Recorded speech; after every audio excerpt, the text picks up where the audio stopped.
Hey everybody, it's Alex from Heavy New York. We are back at the St. Vitus basement. It's been a minute since we've been here, but today we are here with Anthony and Casey of Cult Leader. Thank you all for being here. You're welcome. Thank you. Yeah, thank you. It's so awesome to have you here. Congrats on all the success with your latest record, A Patient Man. Let's just give a rundown on how the making of the record was and the record cycle been thus far.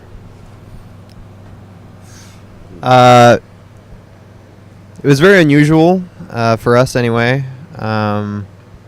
We're really democratic and organic in how we do things. And it's always been that way, and Anthony's always been a really important part of that. Very, very good guitarist, has contributed a lot of great stuff for us in the past. But a couple years ago, we got back from Dillinger Escape Plan tour, and everything was kind of thrown into chaos because tour does that. And I went to school, and Mike went to school, and Anthony moved to LA. So our whole way of doing things really had to fundamentally change. And when I think about it, I almost can't believe that it actually happened because of all of that.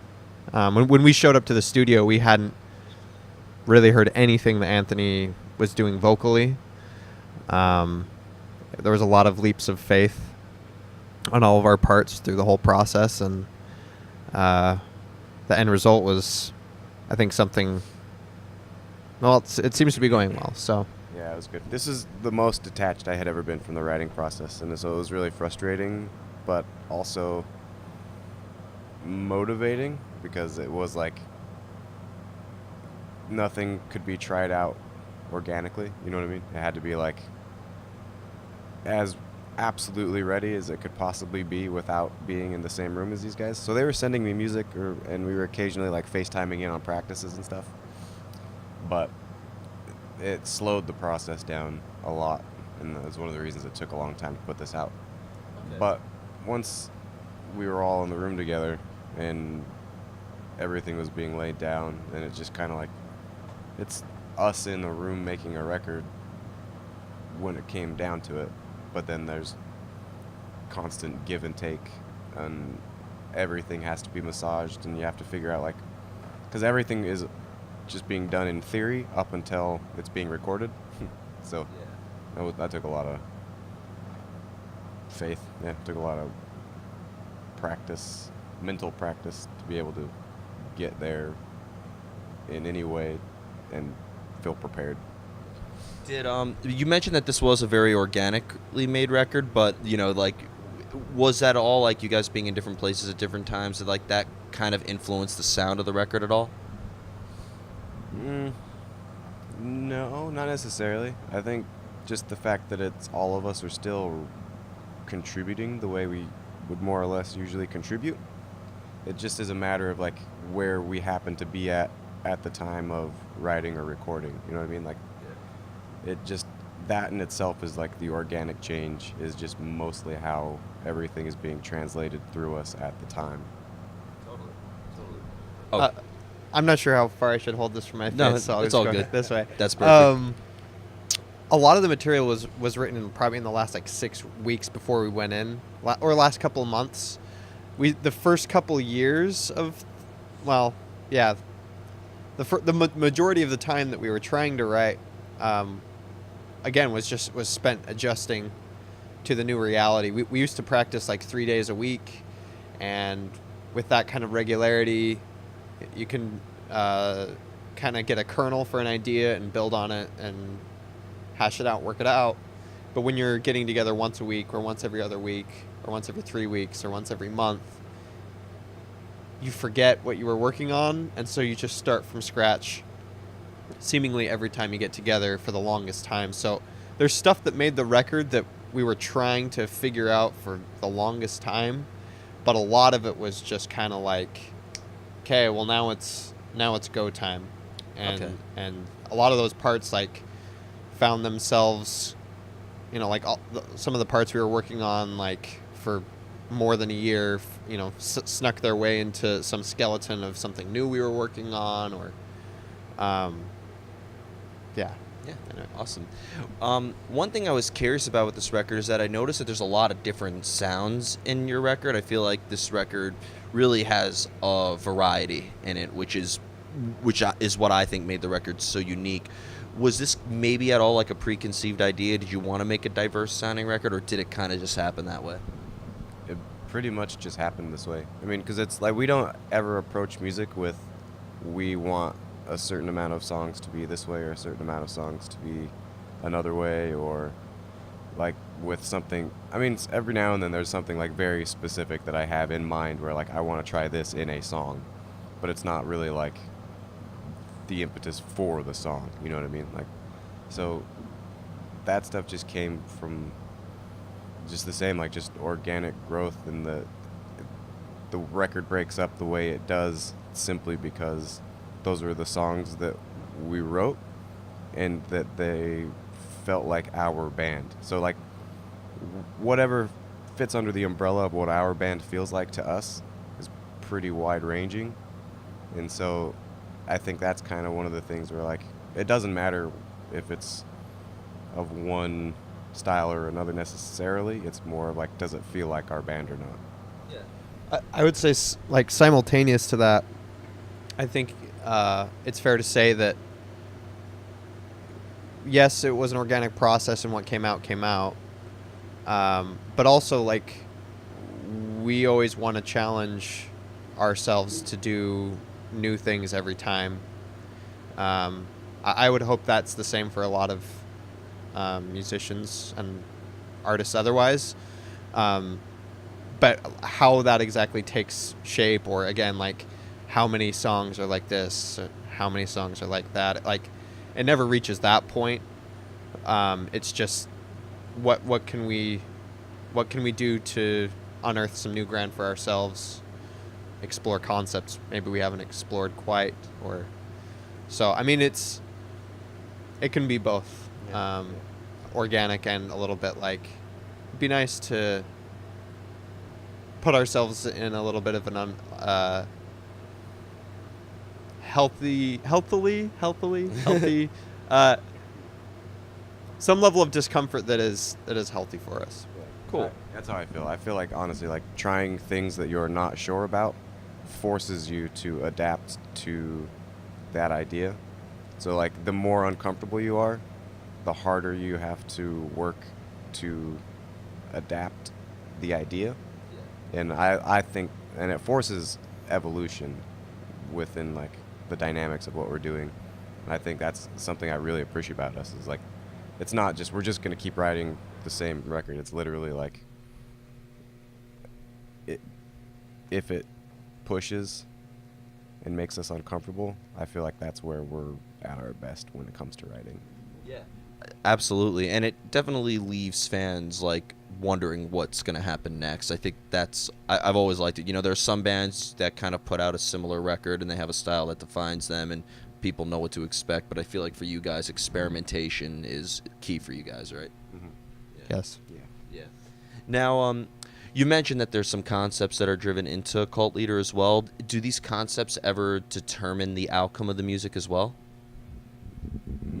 No, not necessarily. I, in my opinion, the concepts are just as built into the music as the music is built into the concept. I don't know if that makes sense at all. So when you say concept, do you mean kind of like Meaning lyrically of the song or lyrically or subject matter you're trying to address, anything? Mm-hmm. Like I've never had like a specific subject matter. It's literally just like whatever feels like I need to get out of my system. You know what I mean? Like I don't have like political agenda or anything like that when it comes to it, and I can't, as much as I like some songs where people will sing about like dragons or you know, like we're fucking someone with a knife or whatever, but like it just doesn't, like, it doesn't mean anything to me. So like that, I can't get my head into the right emotional place to make myself present in the music to do that, you know? So like to basically do fantasy or pure fiction, like Yeah. sensationalized kind of. yeah, I mean that stuff is I love music that does that kind of stuff, but it doesn't drive me at all when it comes to writing. It has to be something that like is just my way of basically my way of working through my own bullshit, I guess. So it's fair to say your music is open to interpretation. It's not like you're Yeah. trying to say something and inform somebody or anything like that. I prefer that. I mean, definitely have my own initial reason for writing the things that I write, but then even over time, I can see 2 or 3 different meanings that I myself can imbue into my own lyrics, and so I really do prefer, for the most part, the whatever someone gets out of what is being written or the tone of the music or anything, it's 100% for them. Like that's what they want. Like I don't want to tell someone that this is what this is about and influence what they get out of it. I would much rather let them absorb it how they want to absorb it. Totally gotcha. Now, one other question I was curious about is there ever something, being that your songs are very experimental and you mentioned that each song you kind of take a new approach, is there ever something, though, that comes first? Like, do you have to have a rhythm or tempo set, or is there any guitar riffs that come first? I'll tell you what happens every single practice. Oh, God. I'm trying to determine which level of detail is, but Mike is there first, and I usually show up a little bit later, and then blah blah blah. Mike throws a million riffs at the wall, and we end up jamming to some of them or not. And when I try to like go through all the variables as to why something clicks and why something doesn't, it's dizzying to think about, because what if sometime I'm like feeling like I'm just in the zone, and that helps determine what gets picked up and what doesn't. Sometimes it's maybe just a better riff than another riff, or I don't know, but it's very, very organic, and it is very much like sometimes Mike shows up with like a small batch of ideas, but they're not committed. But most of the time, I feel like he's just jamming, Yeah. and I just kind of sit there and watch him, and if I'm not feeling it, then I don't know what to do, because the stuff he's playing isn't in 4/4 basically ever. So a lot of the stuff is so bizarre, I wouldn't even know how to play to it to begin, and it's a lot of just that kind of thing. And then we'll try something out, and then maybe we'll come back to it next time. We'll be like, and then start over again, and it's a very kind of grueling process. So it's fair to say that a lot of your music sometimes is improv. Like there's a lot of improvising involved, right? I mean, that's I feel like that's what's so fundamentally important about the process that we have, is it's geared towards capturing like that lightning in a bottle type musicality. No ideas come through pre-filtered or pre-worked through, homogenized, pasteurized, whatever. Yeah. It's just like, and another thing too is like sometimes I'll be playing something and someone will be able to pick up something they like that I'm doing that I can't identify. And I think when you have people of a certain level of like-mindedness, other people can identify maybe something that the person playing can't, and you get, I mean, the process is super democratic. And so like Mike probably wouldn't write a lot of the stuff that ends up on the record if he wasn't in the room with us, and I wouldn't write a lot of the things that I do if I wasn't with them. And it's impossible to separate the individual pieces of this band from the band itself, because this band is one goddamn thing. Yeah. So that's something I'm very pleased with, Yeah. in terms of, it takes a lot of work, but it's it's special. I think Yeah, at least to me it is. all the bitter hard work is worth it in the end. Yeah. Yeah. And the final question I'd like to ask you is, we kind of talked briefly about it before we started rolling, but being a band from Salt Lake City, Utah, I mean, is there kind of like a metal scene out there that maybe you guys are affiliated with, and that, like, you know, that there's like always the hometown show when you go there, or were you a band that kind of had to go outside your state lines in order to get the name out there? That's a great question. Yeah. Column A, column B. There's a little bit of both. Yeah, a little bit of both. It took us a long time to figure out kind of how to play shows in our hometown. Because just by the nature of how things were going for the longest time, with the venues being sometimes shut down, sometimes not having places to play, and like frankly, there weren't a lot of like communities that were exactly about what we were about, whether it was about the previous band or this one, because we're not really a hardcore band, not really a metal band, not a punk band, I mean, we just do what we do, and if that resonates with people, great, but it's not really like about heavy music. It's about, the way I see it, it's just about people that are enthusiastic about music. You know, people that work at and regularly go to record stores and just like going to shows and like slightly unusual things. I don't know a lot about, you know, like, I don't know, a metal scene or a punk scene. I just know the people I feel fortunate to call friends, that are in incredible bands like Sub Rosa or Eagle Twin or Ditch in the Delta, or, I mean, there's a lot of really great stuff out there, but the community has always kind of been, I don't know, whatever it's going to be, I guess.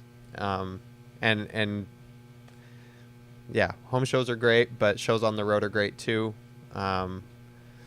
Yeah, but nothing really happens unless you leave the state. You know what I mean? That's one of those, like, you can be a band, a great band, and be in Salt Lake, but if you never leave Salt Lake or try to do anything with what you've got, or, you know, take it anywhere, then it's generally, unless something magical happens, it's just going to be a band that exists within Salt Lake. So a big, you know, a huge part of it was that we were driven to, like, just grind it out on tour forever until, you know, until right now. And it separates a lot of bands. Like, the band, it either touring breaks bands, or people just can't do touring or whatever. But once you, if you can be a functional touring band, then things change for your band always. Yeah, absolutely. It's just finding the right people, because, you know, I feel like there's no such thing as a band that says we want to tour, we want to tour all over the world and stuff like that. They start off, you know, playing in their community, and all of a sudden they get a tour offer, and then one guy's like, oh shit, I got to work, and so you're like, all right, you're out of here, and then so that's honestly a big reason to have continued doing all of this work for as many years as we have, is finding the right people that cross off all the things on the list is virtually impossible. And sometimes people want to pick my brain about, like, how do I do this? And the only thing I know what to say is, like, I had the good fortune to meet Mike and Anthony and Sam. yeah. And without them, like, without the whole thing, I don't have a lot of advice. We just take it seriously, and we show up on time, and we prioritize it the way we prioritize it, and that's the only way it works. So yeah, Definitely. So before we go, I'd like to thank you guys so much for your time. Is there just anything else for the A Patient Man record cycle that you'd like to promote, or anything else? Come to shows. yeah, depending on how hang out. quickly this gets up. It'll be uploaded by midnight. Oh, well, damn. Yeah, we got a show that, we got a tour that runs for another, 2 weeks, I think, through the southeast, south, and, well, I don't want to say southwest, California, Phoenix LA. Going to San Diego? San Francisco, not San Diego. Okay. Then yeah, they're not Southwest. Yeah, just come to shows, hang out. Can we be expecting anything new for 2019 Hopefully. that you're allowed to say? Nothing like 100% nailed down. I mean, other than Euro stuff we're working on, but Yeah. if we can get together to make some more cool shit happen real quickly, then we will. Awesome. Yeah. Well, thank you guys so much. Everybody, we are here with Cult Leader, A Patient Man. Pick it up if you haven't already. This is Alex from Heavy New York. We'll see you next time.